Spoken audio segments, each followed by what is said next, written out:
नमस्कार, मैं स्वाति और आप देखना शुरू कर चुके हैं विंध्या टाइम्स। रीवा कलेक्टर और श्याम शाह चिकित्सा महाविद्यालय के डीन ने लापरवाह डॉक्टरों पर सख्ती बरतनी शुरू कर दी है। दरअसल डॉक्टरों पर आरोप है कि मरीजों को अलग अलग सरकारी अस्पतालों से निजी अस्पतालों में भेजा जाता है। ज्यादातर डॉक्टरों के अपने निजी अस्पताल हैं, जहां मरीजों से इलाज के नाम पर मोटी फीस ली जाती है। रीवा का संजय गांधी अस्पताल संभाग का सबसे बड़ा अस्पताल है। यहाँ सुपर स्पेशलिटी हॉस्पिटल भी है। इसके साथ ही कुशाभाऊ ठाकरे जिला चिकित्सालय भी है, जहाँ डॉक्टरों को ड्यूटी के समय प्राइवेट प्रैक्टिस करने की पूरी तरह से मनाही है। लेकिन मरीजों के परिजनों ने आरोप लगाए हैं कि लंबे समय से डॉक्टर नियमित रूप से अपने सरकारी आवास में प्राइवेट प्रैक्टिस कर रहे हैं। बकायदा इसके लिए उन्होंने सड़क के किनारे लाइन से अपने अपने बोर्ड लगा रखे हैं, जबकि अस्पताल प्रशासन और जिला प्रशासन का सख्त आदेश है, कोई भी डॉक्टर सरकारी आवास के बाहर इस तरह के बोर्ड नहीं लगा सकते।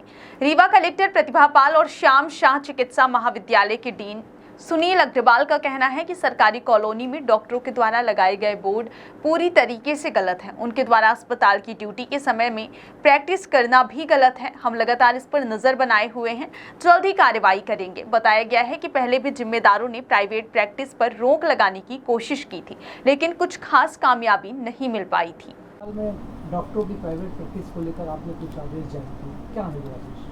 देखिए, जो शासकीय नियम पहले से निर्धारित है, उनके ड्यूटी आवर्स जो टीचर्स के जो भी हैं चिकित्सकों के निर्धारित हैं, उसी टाइम में हमने बोला है कि उन लोगों को अपने अस्पताल में या अपने कॉलेज के अंदर उनको अपना समय देना चाहिए। उसके अलावा जो ड्यूटी आवर्स नहीं है, तब आपको जो निर्धारित जो नियम है प्राइवेट प्रैक्टिस के, उसके तहत वो अपनी प्रैक्टिस करें, हमें कोई ऐतराज़ नहीं है।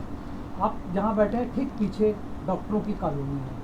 सुबह से ही मरीजों का तांता लगता है, लगातार डॉक्टर पेशेंट देखते हैं और ये भी लिखते हैं कि सुबह इतने पेशेंट देखेंगे, दोपहर को इतने देखेंगे, शाम को इतने देखेंगे। तो उन पर कब करें? बिल्कुल, हम उस पर यही हमने सब चीज़ें संज्ञान में हमारे आई हैं, लेकिन अभी हम उसका परीक्षण कर रहे हैं। हम उसको हिदायत दे रहे हैं, निर्देशित किया हुआ है, और उस पर फिर हम फिज़िकल वेरिफिकेशन करेंगे सभी की क्लिनिक पे, डॉक्टर्स क्लिनिक पे।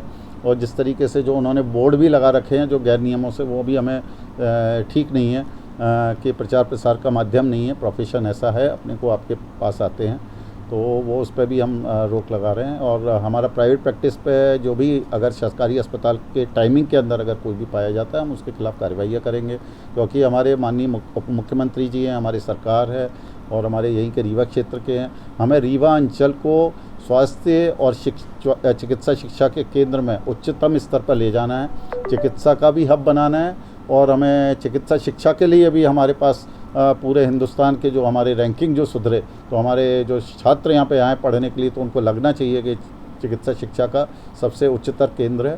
तो ऐसा हमें स्थापित करना है। हमारे चिकित्सक भी इसमें हमें सहयोग प्रदान कर रहे हैं, लेकिन कुछ ऐसे हैं किस्से जिनको हमें लगाम भी लगानी है और उनके खिलाफ़ कार्रवाई भी करेंगे।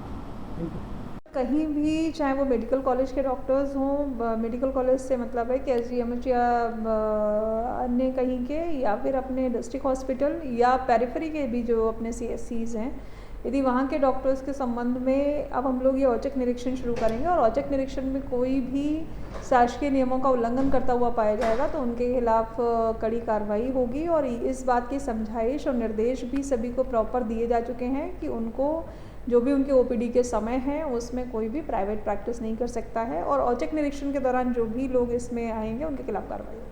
अगर कर रहे हैं मैडम तो उस पर डेफिनेटली कार्रवाई होगी, क्योंकि जितने बजे तक का उनका समय रोस्टर में नियत है उस समय पर संबंधित जो भी स्वास्थ्य संस्थान है उनका वहाँ होना आवश्यक है।